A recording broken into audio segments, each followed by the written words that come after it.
Gönlüm o gülün vəslinə ne için çata bilmez.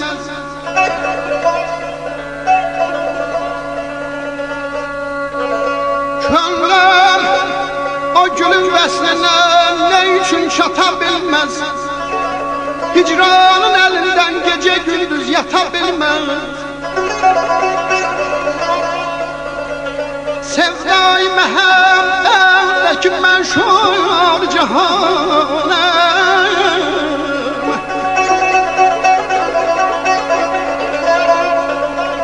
sevdai məhəbbətdəki məşhur cihanım, çox sadədir bu könlüm evim, heç xata bilməz.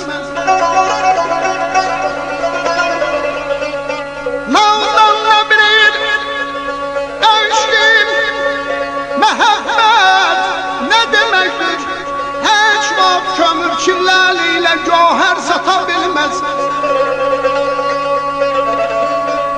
İnsandan necabetle yolun əsli gerektir. Ayran ne kadar kalsa da kaymak tuta bilmez.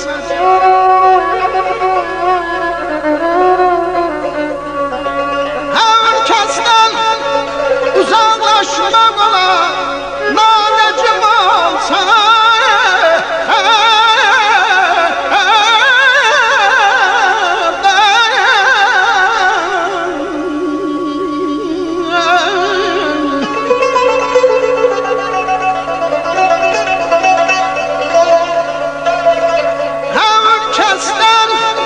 Uzaklaşmak olar,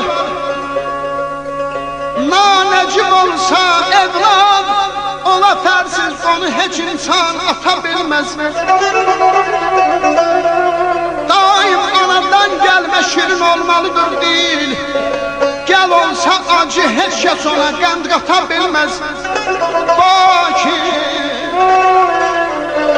Bakir elə bir dür yarad, xalq səni sevsin. Xalq sevsə sənətkarı ona dağ bata bilməz.